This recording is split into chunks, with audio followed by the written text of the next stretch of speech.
More SpaceX news this week as their Starship 4 blew up at the South Texas Proving Range. Dr. Brad Tucker and I discuss in this Talkin' Science Story of the Week. Across Apple Podcasts, Spotify, Google Podcasts and YouTube, this is Talking Science with Dr. Brad Tucker and Matt Miller.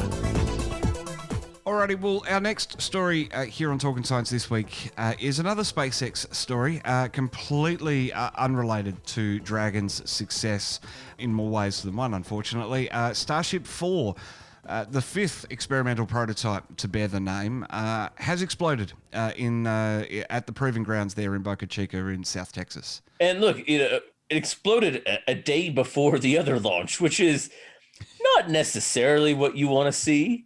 Exactly. But it is two separate things. It wouldn't ever impact what they're doing on Crew Dragon.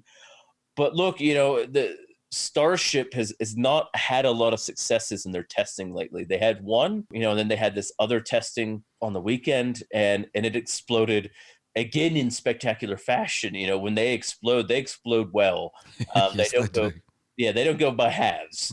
And their rocket explosions. You want to see them succeed, but it was, definitely another setback in the Starship program. And Starship is being designed for the Artemis missions to the moon and beyond to Mars, with a crew capacity of 100, I believe it is, or that's the aim. Yeah, that's right. Much, much bigger, and one of the biggest rockets that we really would have seen.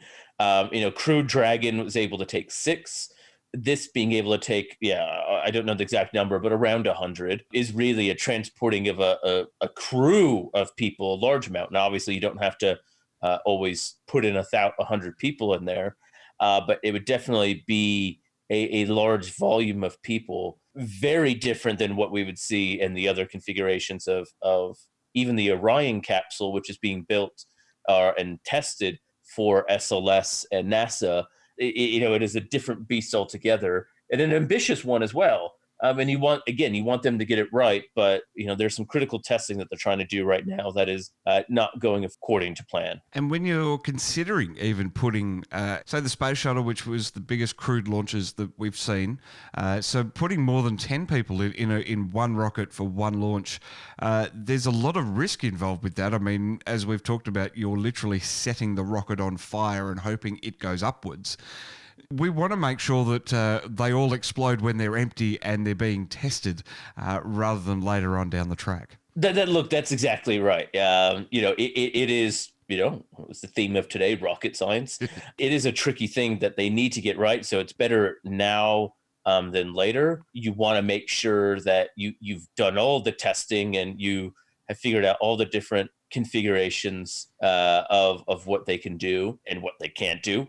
And this is what we're seeing now. It's one of those things where this happens, right? It happened to Falcon 9 and the Dragon capsule. This is part of it, but you do want it to eventually see that full success, and that does seem to be a bit far off. Well, having said that, I think the best thing here is that. It's not exploding at the same point each time. So each time they're having a catastrophic failure, they're learning from it, they're addressing it, they're building the next one and getting a little bit further in the testing. In theory, this means that eventually there'll be a model that works, and that'll be the model that goes into mass production. Look, that's exactly a good point, right? They're getting further in the testing procedure, which means that they are making advancements, and that's what you want. The reason it takes a while to build a rocket is because you have incremental progress. It doesn't just say, hey, I'm building a rocket and it works. It doesn't quite work like that.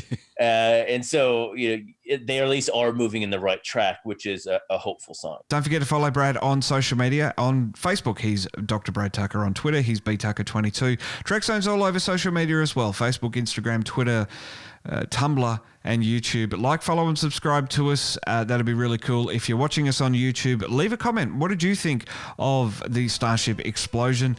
And if you're listening to us on podcast, well, that's fantastic. Hopefully you'll subscribed and you've left us a review, because you'll get the fresh episodes straight to your mobile, so you can check us out and listen to us whenever you want.